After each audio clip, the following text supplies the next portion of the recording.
Hello ಗೆಳೆಯರೆ, ನಾನು ಅಶೋಕ್ ಅಂತಂದು ಯೂಟ್ಯೂಬ್ ನೋಡಿಬಿಟ್ಟು ಕುರಿ ಮೇಕೆ ಸಾಕಾಣಿಕೆ ಮಾಡೋರಿಗೋಸ್ಕರ ಇದು ಚಿಕ್ಕ ವಿಡಿಯೋ ಮಾಡ್ತಾಯಿದ್ದೀನಿ.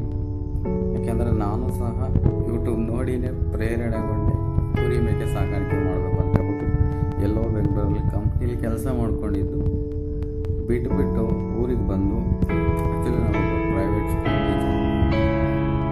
ಈ ಕುರಿ ಮೇಕೆ ಸಾಕಾಣಿಕೆನ ನಾನು ಪ್ರಾರಂಭ ಮಾಡಿದ್ದೀನಿ. ನಾನು ಉತ್ಸಾಹಗೊಂಡು ಯೂಟ್ಯೂಬ್ನಿಂದ ಪ್ರೇರಣೆಗೊಂಡು ಈ ಕೆಲಸವನ್ನು ಸ್ಟಾರ್ಟ್ ಮಾಡಿರೋದು. ಕಷ್ಟ ಇದೆ ಸ್ನೇಹಿತರೆ. ನಾವು ಯೂಟ್ಯೂಬಲ್ಲಿ ನೋಡಿ ಅವರ ಲೆಕ್ಕಾಚಾರಗಳು ಬರೀ ಬಾಯಿ ಲೆಕ್ಕಾಚಾರದಲ್ಲಿ ನಾವು ಆದಾಯ ಬರುತ್ತೆ ಅನ್ನೋ ಇದು ತುಂಬಾ ಸುಳ್ಳು. ಅದನ್ನು ಪ್ರಾಕ್ಟಿಕಲ್ಲಾಗಿ ನೋಡಿದಾಗ ಅವ್ರು ಹೇಳಿದ್ದು ಅರ್ಧಕ್ಕೆ ಅರ್ಧದಷ್ಟು ಸುಳ್ಳಿರುತ್ತೆ. ಅದು ಯಾವುದೇ ಕೆಲಸ ಮಾಡಿದ್ರು ಎಫರ್ಟ್ ಹಾಕಿ ಶ್ರಮಪಟ್ಟು ಕಷ್ಟಪಟ್ಟು ಮಾಡಿದ್ರೇ ಫಲ ಸಿಗೋದು. ನಾವು ಯಾವುದೋ ಒಂದು ಲೆಕ್ಕಾಚಾರದಲ್ಲಿ ಯಾವುದೇ ಫೀಲ್ಡ್ಗಿಳಿದ್ರು ಅದು ತುಂಬಾ ಕಷ್ಟ ಆಗುತ್ತೆ. ನಾನೀಗ ಟಗರು ಮರಿಗಳನ್ನು ಸಾಕ್ತಾ ಇದ್ದೀನಿ. ಸೊ ಇಲ್ಲೇನಂದರೆ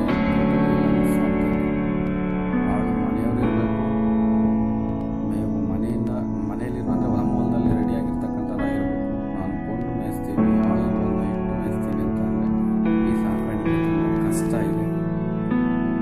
ಈಗ ನಮ್ಮದೇ ಹೊಲದಲ್ಲಿ ಬೆಳೆದಂಥದ್ದು ಕಡಲೆ ಹೊಟ್ಟಿದೆ, ಶೇಂಗಾ ಹೊಟ್ಟಿದೆ, ಹುರುಳಿ ಹೊಟ್ಟಿದೆ. ಸೊ ನಮ್ಮ ಮನೆಯಲ್ಲಿ ನನ್ನ ತಂದೆ ತಾಯಿಗಳು ನೋಡ್ಕೊಂಡು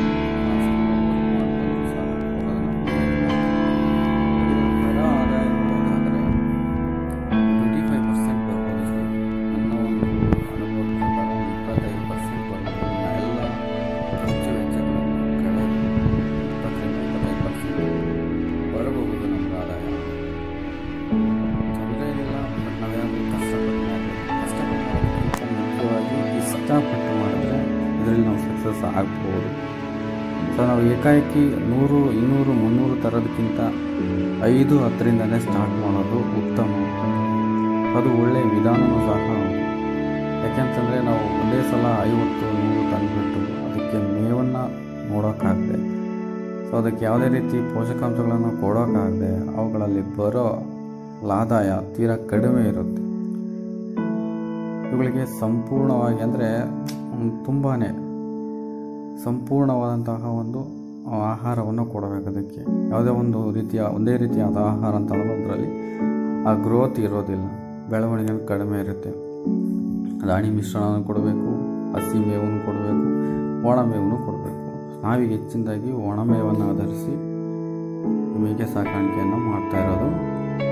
ಇದರಲ್ಲಿ ನಾವು ಹೆಚ್ಚಿನದಾಗಿ ನೋಡ್ತೇವೆ. ಮೇವಿನ ಒಂದು ವಿವರಣೆಯನ್ನು ನೆಕ್ಸ್ಟ್ ಮುಂದೆ ಹೇಳ್ತೀನಿ. ಅದು ಯಾವ ಥರ ಏನು ನಿರ್ವಹಣೆ ಮಾಡಿದ್ದೀವಿ ಅಂತಂದು. ಸಸ್ಬೇನಿಯ ಸ್ವಲ್ಪ ಇದೆ, ಕಡಲೆ ಹೊಟ್ಟು ಇದೆ, ಶೇಂಗಾ ಹೊಟ್ಟು ಮತ್ತು ತೊಗರಿ ಹೊಟ್ಟು ಸಹ ಹಾಕ್ಕೊಂಡು ಮಾಡ್ತಾಯಿದ್ದೀವಿ. ಯಾವುದೇ ರೀತಿ ಶೆಡ್ ಮಾಡಿಲ್ಲ ನಾವು ಇದಕ್ಕೋಸ್ಕರ. ಮನೆ ಪಕ್ಕದಲ್ಲೇ ಸೊ ಲೋಕಲಲ್ಲಿ ಸಿಗ್ತಕ್ಕಂತಹ ಮೆಟೀರಿಯಲನ್ನು ಬಳಸ್ಕೊಂಡು ಅದಕ್ಕೊಂದು ಚಿಕ್ಕದಾಗಿ ಶೆಡ್ಡನ್ನು ಮಾಡ್ಕೊಂಡಿದ್ದೀವಿ ಹತ್ತಕ್ಕೆ. ಸೊ ಹೈನುಗಾರಿಕೆನೂ ಇದೆ, ಹಸು ಸಾಕಾಣಿಕೆನೂ ಸಹ ಮಾಡ್ತಾಯಿದ್ದೀವಿ. ಅದರ ಜೊತೆಯಾಗಿ ಇದು ಒಂದು ಉಪಕಸವಾಗಿ ಮಾಡ್ತಾಯಿದ್ದೀವಿ. ಅಂದರೆ ನಾವು ಫುಲ್ಲಿ ಜೀರೋ ಗ್ರೇಸಿಂಗ್ ಏನಿಲ್ಲ, ನಮ್ಮದು ಸೆಮಿ ಗ್ರೇಸಿಂಗು.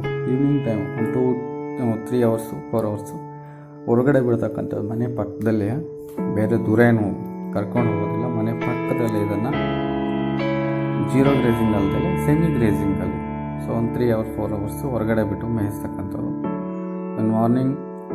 ಮಾರ್ನಿಂಗ್ ಟು 2-3 o'clock ತನಕ ಶೆಡ್ಡಲ್ಲೇ ಮೇಯ್ತಾ ಇರುತ್ತೆ.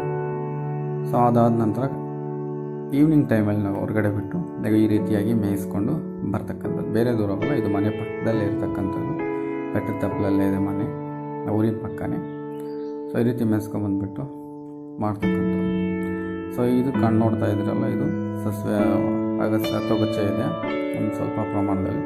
ಇದು ಈವ್ನಿಂಗ್ ಟೈಮು ಶೆಡ್ಡಲ್ಲಿ ಕಟ್ಬಿಟ್ಟು, ಸೊ ಮೇಯ್ಕೊಂಡು ಬಂದ ನಂತರ ಶೆಡ್ಡಲ್ಲಿ ಕಟ್ಬಿಟ್ಟು ಅವಳಿಗೆ ಒಳಗೆ ಬಿಟ್ಬಿಡ್ತೀವಿ. ಅದಕ್ಕೂ ಮುಂಚೆ ನಾವು ಈ ಗೋವಿನ ಜೋಳವನ್ನು ಸಹ ಕೊಟ್ಬಿಟ್ಟು ಡೈರೆಕ್ಟಾಗಿ ಗೋವಿನ ಜೋಳವನ್ನು ಕೊಡ್ತೀವಿ. ತಿಂದ್ಬಿಟ್ಟು ಶೆಡ್ಗೆ ಹೋಗ್ಬಿಟ್ಟು ಈ ಒಂದು ರೀತಿಯ ಸೊಪ್ಪನ್ನು ನಾವು ತಿಂದ್ಬಿಟ್ಟು ಆರಾಮಿರ್ತವೆ. ಬಟ್ ಇದೆಲ್ಲನೂ ನೋಡ್ಕೊಳ್ಳೋದಕ್ಕೆ ಮನೆಯವರೇ ಆದರೆ ತುಂಬ ಒಳ್ಳೆಯದು. ಆಳನ್ನ ಇಟ್ಟು ನಾವು ಮಾಡ್ತೀವಿ ಅಂತಂದರೆ ಸಾಧ್ಯವಿಲ್ಲ. ಸೊ ಇದು ಶೇಂಗಾ ಹೊಟ್ಟು ತುಂಬ ಇಷ್ಟಪಟ್ಟು ತಿಂತವೆ ಶೇಂಗಾ ಹೊಟ್ಟನ್ನು. ಅಂದರೆ ನನಗೆ ಜಸ್ಟ್ ಸ್ಯಾಂಪಲ್ಗೋಸ್ಕರ ಇದನ್ನು ಬಿಟ್ಟಿದ್ದೀನಿ. ಬಟ್ ಯಾವಾಗಲೂ ಇದೇ ರೀತಿ ಮೇಯಿಸೋದಿಲ್ಲ. ಇದನ್ನು ಹೊರಗಡೆ ಬಂದಾಗ ಬಂದುಬಿಟ್ಟಿದ್ದಾವೆ ತಿನ್ನೋದಕ್ಕೆ. ನಾವು ಮನೆಯಲ್ಲ ಅಂದರೆ ಆ ಮೇವಿನ ಫೀಡರ್ ಕೊಟ್ಬಿಟ್ಟೆ